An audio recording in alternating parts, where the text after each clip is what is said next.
नया साल 2026 की शुरुआत के साथ ही उत्तर प्रदेश की राजनीति में बड़े बदलाव की आहट साफ सुनाई देने लगी है। जिस राज्य की सियासत देश की राजनीति की दिशा तय करती रही है, वहां अब एक बार फिर नया गठजोड़ और नई बिसात बिछने की चर्चा तेज हो गई है। इस बार केंद्र में है बहुजन समाज पार्टी की मुखिया मायावती और कांग्रेस।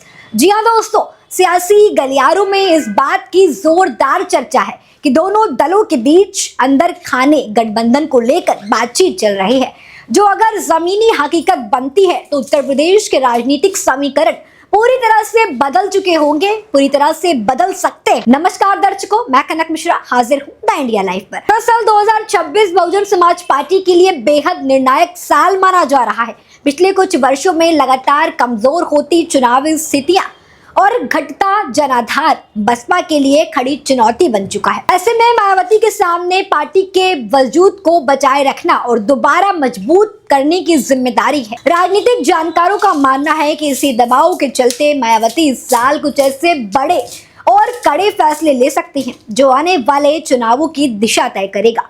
इन्हीं संभावित फैसलों में कांग्रेस के साथ गठबंधन को भी एक अहम विकल्प के तौर पर देखा जा रहा है। दोस्तों, सूत्रों के अनुसार कांग्रेस के प्रदेश प्रभारी अविनाश पांडे की ओर से मायावती को गठबंधन का औपचारिक प्रस्ताव भेजा गया है। हालांकि अभी तक इस पर कोई सार्वजनिक बयान सामने नहीं आया है, लेकिन कांग्रेस के भीतर इसे लेकर के मंथन तेज हो चुका है। पार्टी के अंदर एक प्रभावशाली खेमा ये मानता है कि समाजवादी पार्टी के साथ बार बार गठबंधन करने के बजाय अगर बसपा के साथ हाथ मिलाया जाए तो उत्तर प्रदेश में दलित और मुस्लिम वोट बैंक का एक नया और मजबूत समीकरण तैयार किया जा सकता है। ये समीकरण न सिर्फ कांग्रेस के लिए राजनीतिक संजीवनी बन सकता है, बल्कि बीजेपी और सपा दोनों के लिए बड़ी चुनौती भी खड़ी कर सकता है। वहीं दूसरी तरफ बसपा के अंदर भी संगठनात्मक बदलाव की तैयारी के संकेत मिलने लगे हैं।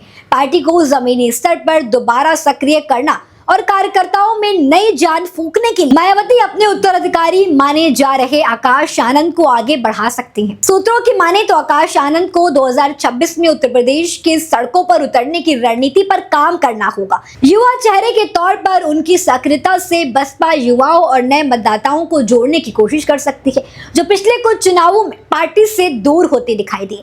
हालांकि ये संभावित गठबंधन जितना असरदार दिख रहा है, उतना ही चुनौतीपूर्ण भी। मायावती और कांग्रेस के बीच राजनीतिक रिश्तों और इतिहास हमेशा से सहज नहीं रहा है। भरोसे की कमी, सीट बंटवारे का सवाल और नेतृत्व को लेकर के मतभेद, ये सभी ऐसे मुद्दे हैं जो इस गठबंधन की राह में बड़ी अड़चन बन सकते हैं। इसके अलावा ये भी एक बड़ा सवाल है कि क्या मतदाता इस गठजोड़ को मजबूती की राजनीति मानेंगे या फिर से इसे एक मजबूत और विश्वसनीय विकल्प के रूप में स्वीकार करेंगे। इसके अलावा ये भी एक बड़ा सवाल है कि क्या मतदाता इस गठजोड़ को मजबूरी की राजनीति मानेंगे या फिर से एक मजबूत और विश्वसनीय विकल्प के रूप में स्वीकार करेंगे। कुल मिलाकर दोस्तों, 2026 की शुरुआत ने साफ कर दिया है कि उत्तर प्रदेश की राजनीति एक बार फिर से बड़े बदलाव के दौर में प्रवेश कर चुकी है। मायावती का अगला कदम सिर्फ बसपा का भविष्य ही नहीं तय करेगा, बल्कि पूरे प्रदेश के सियासत की दिशा भी बदल सकता है। अब निगाहें इस बात पर टिकी हैं कि क्या कांग्रेस और बसपा की ये अंदरूनी चर्चाएं एक ठोस गठबंधन का रूप लेंगी या फिर ये सियासी खिचड़ी चुनाव से पहले ही ठंडी पड़ जाएगी। जवाब आने वाले महीनों में मिलेगा, लेकिन इतना तय है कि उत्तर प्रदेश की राजनीति में उथल पुथल अभी बाकी है। दोस्तों, आप सभी को क्या लगता है, क्या मायावती कांग्रेस के साथ चली जाएंगी? और अगर चली जाएंगी तो क्या समाजवादी पार्टी पर इसका असर पड़ेगा? हमें कमेंट में जरूर बताएं कि 2027 चुनाव में कौन जीतने वाला है, कौन बनेगा उत्तर प्रदेश का मुखिया। और ऐसी तमाम और अपडेट्स के लिए देखते रहें द इंडिया लाइव।